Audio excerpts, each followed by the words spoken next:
शिक्षा शेरनी का वह दूध है जो जितना पिएगा उतना दहाड़ेगा। जय हिंद प्यारे बच्चों, एक बार फिर स्वागत है आप सभी का आपके अपने यूट्यूब चैनल स्पाइरल दीपक में। प्यारे बच्चों, आज से हम क्लास 10th मैथ्स एनसीईआरटी का जो मैथ्स है एमपी बोर्ड का, उसको आप पूरा सॉल्यूशन हम आपके अपने यूट्यूब चैनल स्पाइरल दीपक के माध्यम से देखेंगे, है ना। जो 2024-25 का सिलेबस है पूरा कंप्लीट हम जो है बिल्कुल फ्री आपके अपने यूट्यूब चैनल स्पाइरल दीपक के माध्यम से पूरा सॉल्यूशन आपको देखने के लिए मिलेगा, ठीक है। तो प्यारे बच्चों, श्री गणेश करते हैं आज से हम। तो देखिएगा, हम सबसे पहले गणेश जी का नाम लेंगे। श्री गणेशाय नमः, क्योंकि किसी काम को करने से पहले गणेश जी के नाम से हमें शुरुआत करनी है, ठीक है।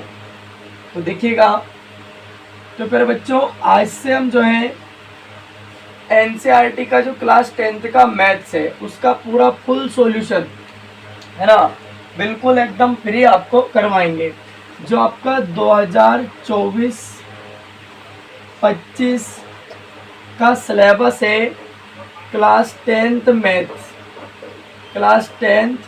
मैथ्स का पूरा फुल सॉल्यूशन बेटा, है ना, पूरा फुल सॉल्यूशन जो है आपको आपके अपने यूट्यूब चैनल स्पाइरल दीपक के माध्यम से जो है बेटा पूरा कवर करा जाएगा एकदम बेटा जो है फ्री, ठीक है। आप हमारी ऑफलाइन बैचेस ज्वाइन कर सकते हैं, ये ऑनलाइन के माध्यम से पूरा, है ना, आपके अपने यूट्यूब चैनल स्पाइरल दीपक के माध्यम से पूरा फ्री जो है आपको मैथ्स सॉल्यूशन पूरा कराया जाएगा, ठीक है। अब अगर आप हमारी ऑफलाइन क्लासेस ज्वाइन करना चाहते हैं तो हमारी कोचिंग है A1 क्लासेस काला पेपर, A1 क्लासेस आप ज्वाइन कर सकते हैं बेटा ऑफलाइन बैचेस। अधिक जानकारी के लिए आप हमें हमारे नंबर पर व्हाट्सअप करके संपर्क कर सकते हैं 9111445108 और आप हमसे कनेक्ट हो सकते हैं व्हाट्सएप पे, ठीक है बेटा। चलिए अब हम शुरू करेंगे। आज से हमारा नई जर्नी स्टार्ट हुई है क्लास 10th का मैथ्स 2024-25 का पूरा कंप्लीट सिलेबस। 12th का मैथ्स हमारा चल ही रहा है बेटा, ठीक है। 12th का मैथ्स चल रहा है। अगर आपके कोई बड़े भाई बहन है जो 12th में है, उनके पास मैथ्स सब्जेक्ट है ना, अगर वो भी फ्री पढ़ना चाहते हैं तो चैनल पे क्लासें डली है और आगे भी क्लासें कंटिन्यू चलती रहेंगी, ठीक है बेटा। चलिए तो शुरू करते हैं। हमारा चैप्टर फर्स्ट है बेटा रियल नंबर्स, मतलब वास्तविक संख्याएं। रियल नंबर्स मतलब वास्तविक संख्याएं सबसे पहला चैप्टर है। दोनों लैंग्वेज में बताने का आपको पूरा प्रयास करूंगा। तो देखिएगा, चैप्टर फर्स्ट अध्याय 1 का नाम है हमारा वास्तविक संख्याएं। वास्तविक संख्याएं मतलब रियल नंबर्स। दोनों लैंग्वेज में हम बात करेंगे। रियल नंबर्स मतलब वास्तविक संख्याएं, ठीक है बेटा। तो पहले हम समझेंगे इसका कॉन्सेप्ट और फिर करेंगे हम सवालों को, ठीक है। तो बिल्कुल पहले कॉन्सेप्ट समझना है आपको, उसके बाद सवाल करना है। बढ़िया से आप फेयर कॉपी बनाइएगा, है ना, क्लियर है। चलिए तो हम बात करेंगे इसमें सबसे पहले नंबर्स की। तो नंबर्स की बात कर लेते हैं कि नंबर्स हमारे क्या है। संख्याओं का ज्ञान हमें होना चाहिए। तो सबसे पहले हम देखते हैं बेटा प्राकृत संख्याएं। क्या प्राकृत संख्याएं मतलब क्या हुआ बेटा, नेचुरल नंबर्स। क्या होगा, नेचुरल नंबर्स, प्राकृत संख्याएं। अब बेटा प्राकृत संख्याएं नेचुरल नंबर्स क्या है, इसका पूरा फुल मैं आपको बताने वाला। देखिए बिल्कुल एक एक चीज़ हम जीरो से देखेंगे और सुपर हीरो लेवल तक कवर करते हुए चलेंगे। देखिए प्राकृत संख्याएं क्या होती है। तो बेटा गिनती की संख्याओं को ही हम प्राकृत संख्या कहते हैं। ये 1 से शुरू होती है, 1 2 3 4 डैश डैश डैश ETC। हम इसको इत्यादि, ETC का मतलब क्या है आदि। इसके आगे हम अनंत तक ले जा सकते हैं इसको, बस जहाँ तक ये चलता जाए। तो इनको हम क्या कहेंगे, प्राकृत संख्याएं, नेचुरल नंबर्स। नंबर 2 की बात करते हैं बेटा हम। 2 के बाद आता है अपना पूर्ण संख्याएं। क्या, पूर्ण संख्याएं मतलब क्या होगा बेटा, होल नंबर्स, होल नंबर्स, पूर्ण संख्याएं।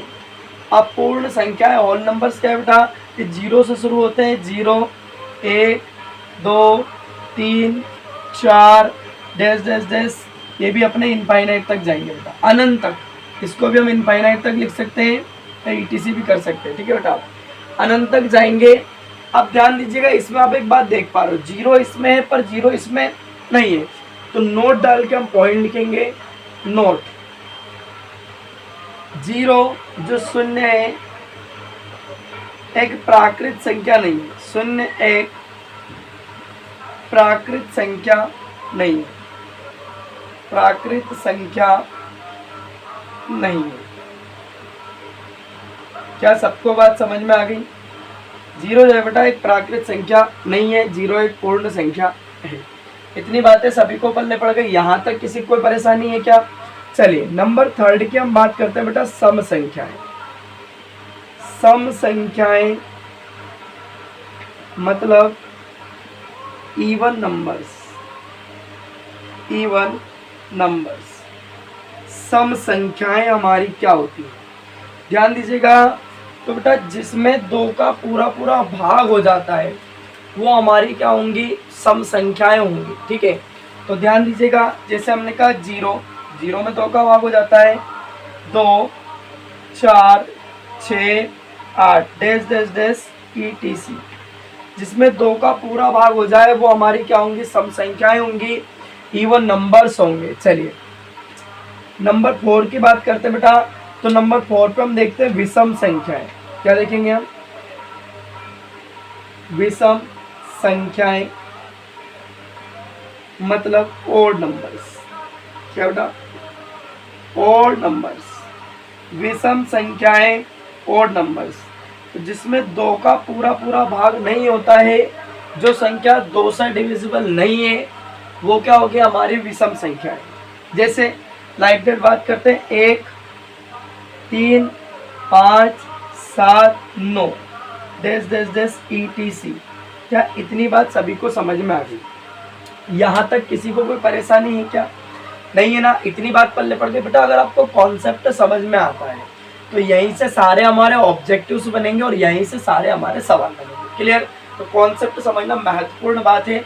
चलिए इसका स्क्रीनशॉट ले लीजिए, फिर हम आगे बढ़ते हैं। प्राकृत संख्या, पूर्ण संख्या, नोट डाल के पॉइंट हमने लिखा हुआ है। सम संख्या है, विषम संख्या है क्या होती है, इसके बाद हम सवालों पे आएंगे तो आपको पढ़ने में मजा आएगा। चलिए इसको हटा देता हूँ, स्क्रीनशॉट ले लो बढ़िया से। चलिए अब हम बात करते हैं अभाज्य संख्याएं, ऋण संख्याएं या अभाज्य संख्याएं।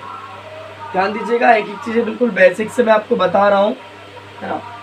चलिए अगला हमारा आता है, अगला पॉइंट नंबर 5, ऋण या अभाज्य संख्याएं।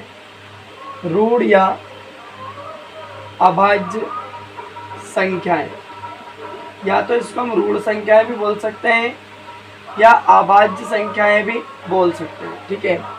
हम इसको बोलेंगे प्राइम नंबर्स। Prime numbers. अभाज्य संख्याएं क्या होती हैं? तो अभाज्य संख्याओं में क्या होता है, जिसके केवल और केवल 2 गुणनखंड हो, एक तो 1 और एक वो स्वयं संख्या, उसको हम क्या कहेंगे बेटा, अभाज्य संख्या। अब उदाहरण के लिए हम बात करते हैं, जैसे मैंने लिखा 2, तो 2 एक अभाज्य संख्या है बेटा। इसके 2 गुणनखंड होंगे, एक तो 1 होगा और एक क्या होगा, 2।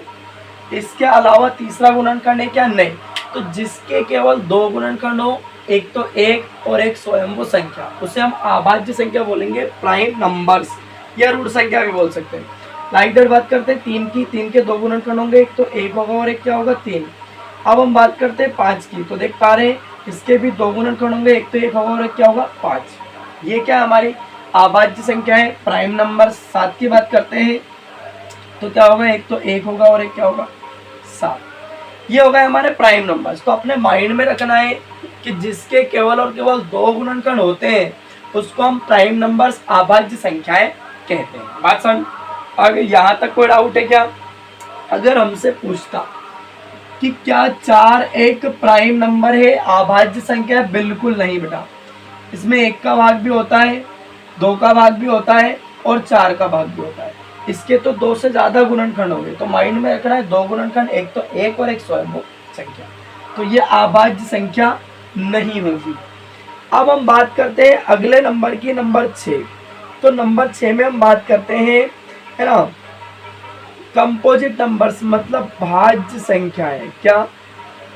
भाज्य संख्याएं। भाज्य संख्याएं मतलब कंपोजिट नंबर्स। कंपोजिट नंबर्स क्या होंगे? कंपोजिट नंबर का मतलब होता है बेटा भाज्य संख्याएं।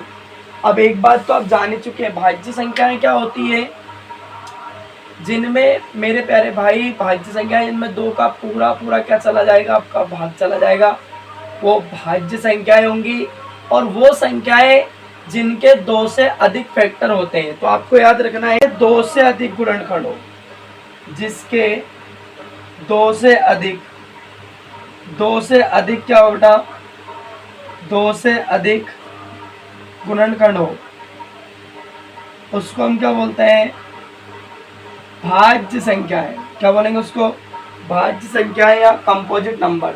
जैसे लाइक दैट हम बात करते हैं 4, तो इसमें 1 का भाग भी होता है, 2 का भाग भी होता है और 4 का भाग भी होता है। तो ये हमारे क्या होंगे? कंपोजिट नंबर्स, भाज्य संख्याएं।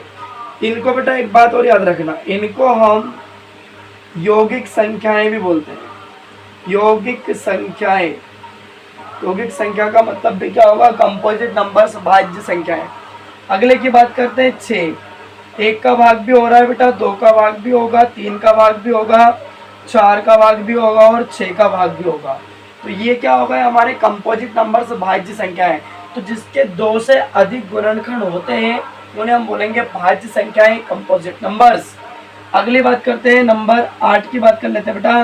तो 1 का भाग भी होगा, 2 का भी होगा, 4 का भी होगा और 8 का भाग भी होगा। तो ये हमारी क्या होती है? भाज्य संख्याएं, कंपोजिट नंबर्स होते हैं। इन्हीं को हम यौगिक संख्याएं भी बोलते हैं। यहाँ तक कोई परेशानी है क्या? नहीं ना? बढ़िया से स्क्रीनशॉट ले लीजिए बेटा, फिर अगली बात हम समझते हैं। यहाँ तक किसी को कोई परेशानी है क्या बेटा? नहीं है ना? अगर क्लास में मज़ा आ रहा हो तो क्लास को लाइक और शेयर कर दीजिएगा अपने दोस्तों में, और उनसे भी बोल दीजिएगा चैनल को सब्सक्राइब कर लीजिएगा, है ना। इसमें हम 2024-25 का जो NCERT 10th का मैथ्स है उसका पूरा फुल सॉल्यूशन जो बेटा आपके अपने YouTube चैनल स्पाइरल दीपक के माध्यम से पूरा कंप्लीट उसको सॉल्व आउट करेंगे मैथ्स को। चलिए आगे बढ़ते हैं। नंबर 7 पे हम देखते हैं हमारा अगला पॉइंट क्या है। देखो, तो अगले पॉइंट की हम बात करते हैं। अगला पॉइंट आता है हमारा को प्राइम नंबर्स, सह अभाज्य संख्याएं। को प्राइम नंबर्स का सह अभाज्य संख्याएं, सह अभाज्य संख्याएं मतलब क्या हुआ बेटा? को प्राइम नंबर्स, को प्राइम नंबर्स सह अभाज्य संख्याएं क्या होती है? इस बात को भी जान लीजिएगा, सह अभाज्य संख्याएं क्या होती है? तो ऐसी संख्या का युग्म, युग्म मतलब जोड़े, ऐसे जोड़े जिनका एक एचसीएफ हो।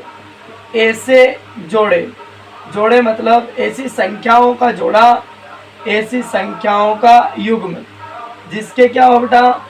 है ना, एचसीएफ एक हो। जिनका एचसीएफ क्या हो बेटा? जिनका एचसीएफ एक हो। कितना हो? एचसीएफ एक। उसको हम बोलते हैं क्या?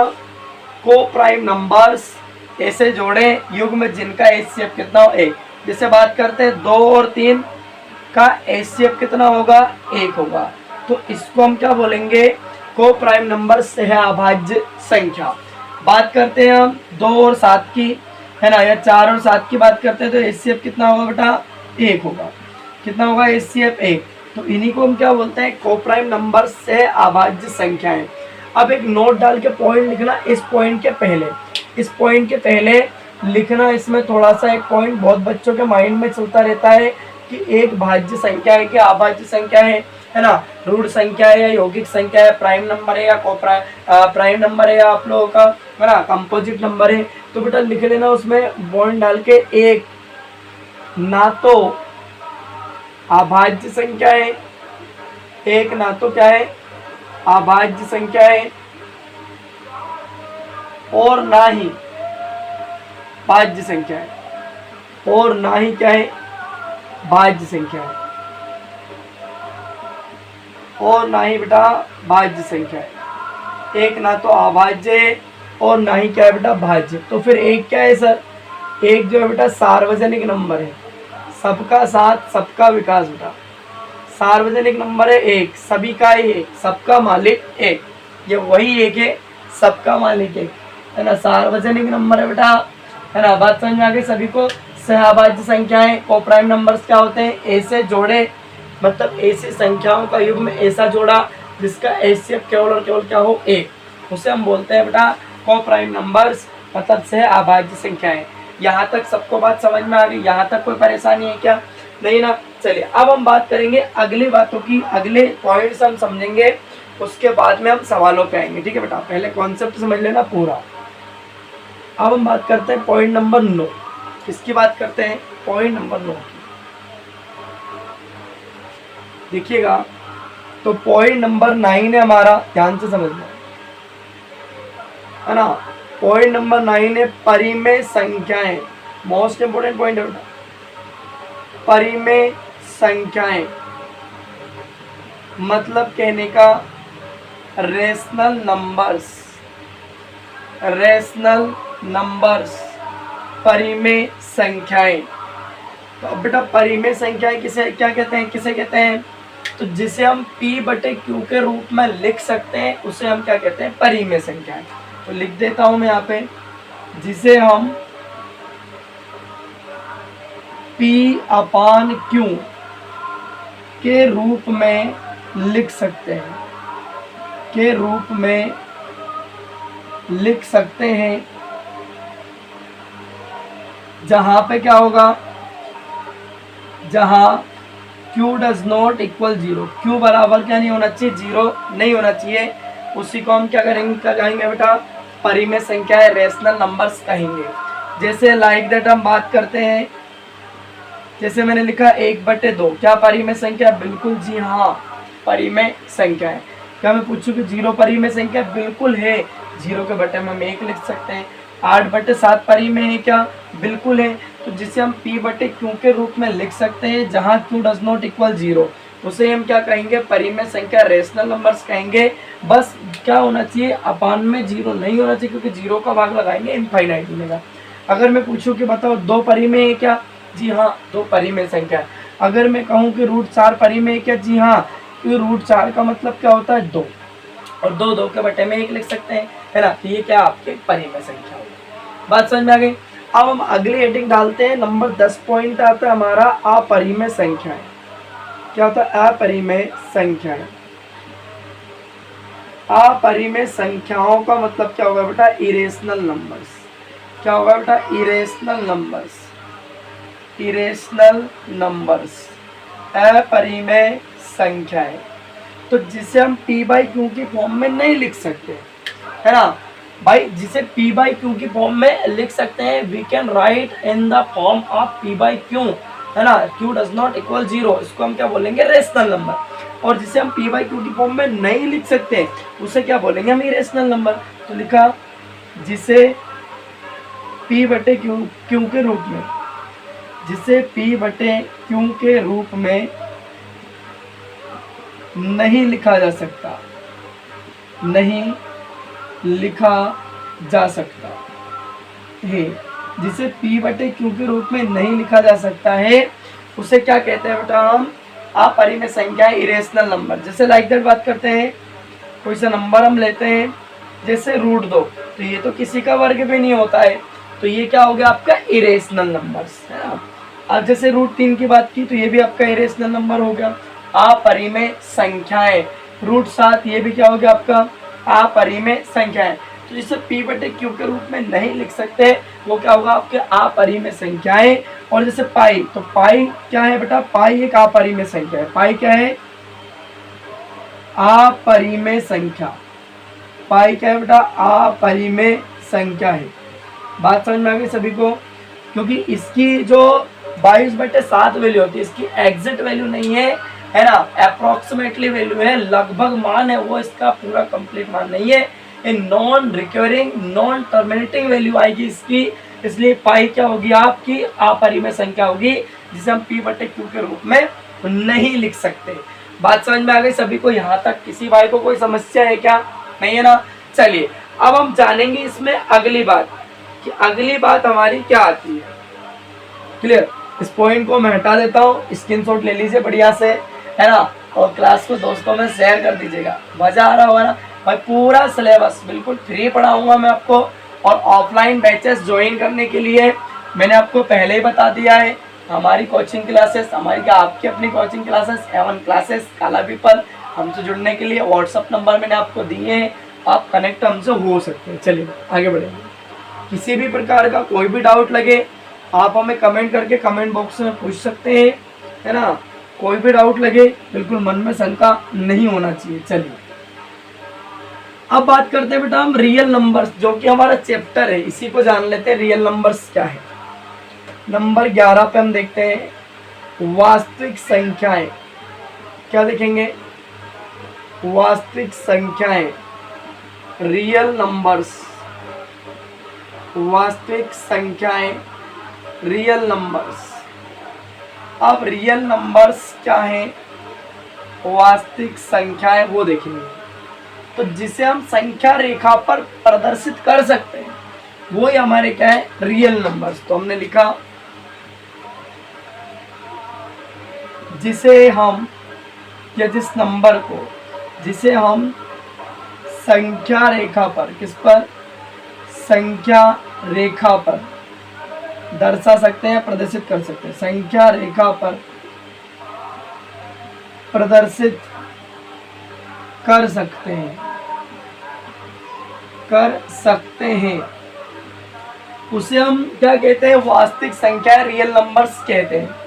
जैसे लाइक दैट हम बात करते हैं, इसमें परिमेय अपरिमेय सारी संख्या आ जाएंगी। न्यूट्रल नंबर 0, -1, -2, -3 और माइनस का इनफाइनाइट। इधर आएंगे प्लस का 1, प्लस का 2, प्लस का 3 और क्या जाएगा, प्लस का इनफाइनाइट। बात समझ में आएगी, मतलब जिसे हम संख्या रेखा पर प्रदर्शित कर सकते हैं, है ना, उसे हम क्या कहेंगे, वास्तविक संख्याएं, रियल नंबर्स कहेंगे।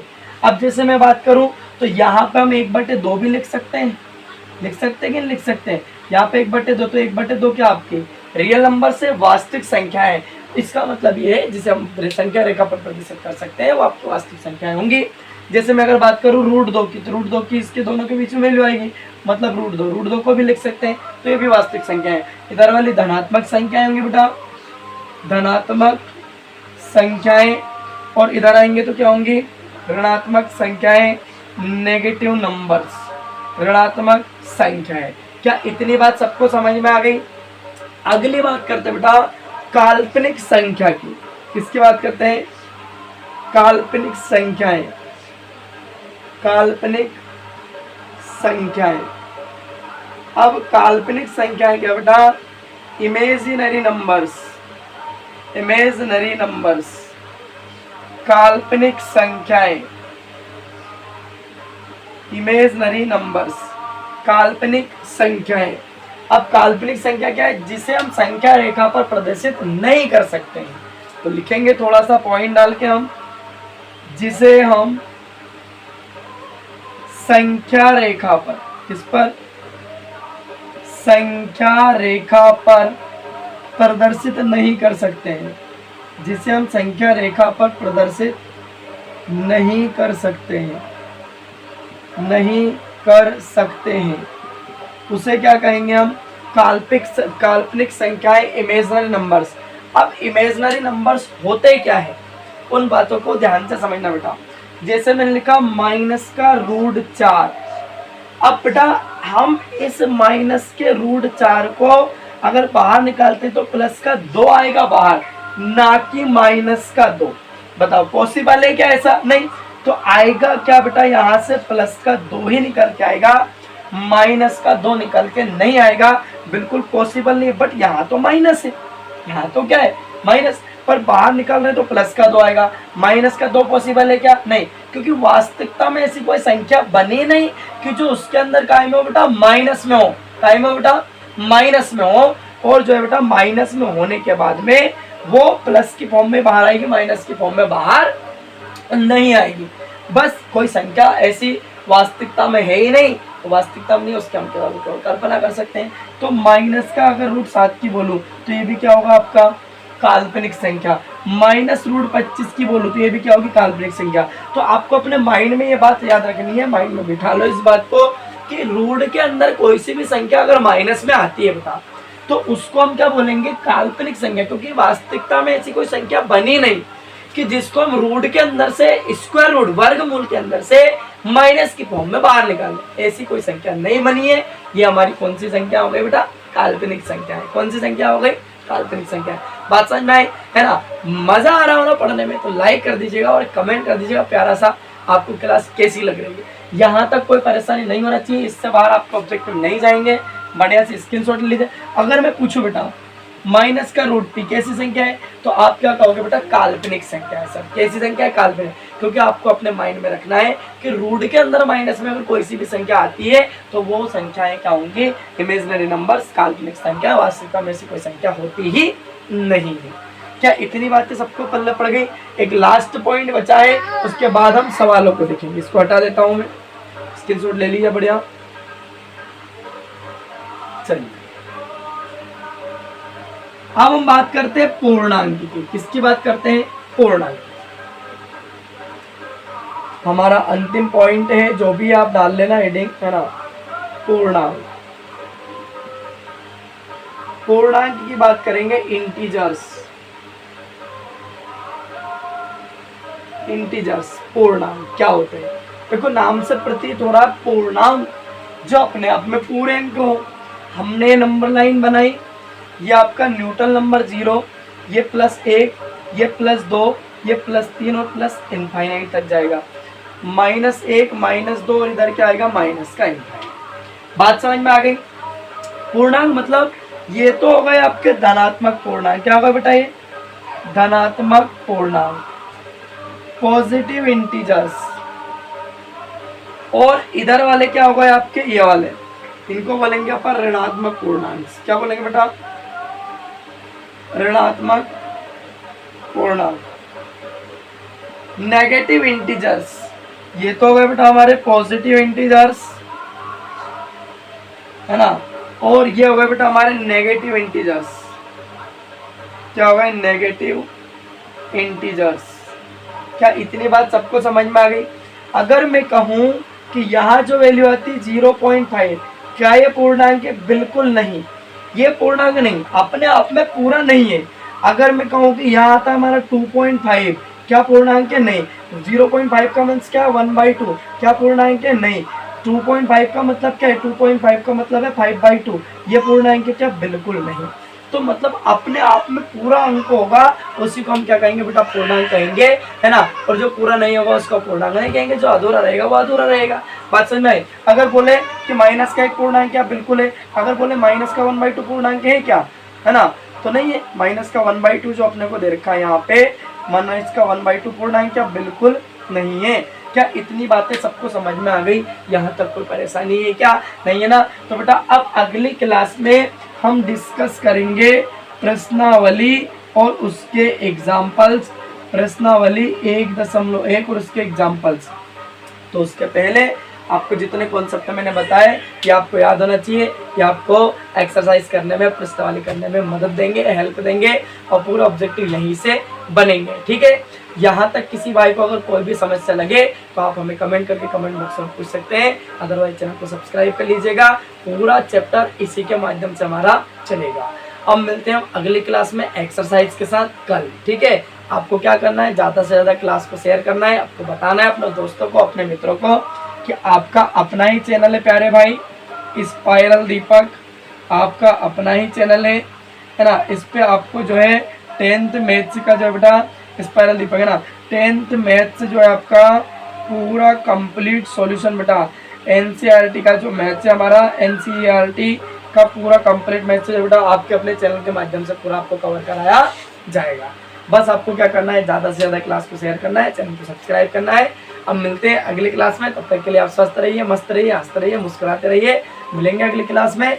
जय हिंद, वंदे मातरम, भारत माता की जय।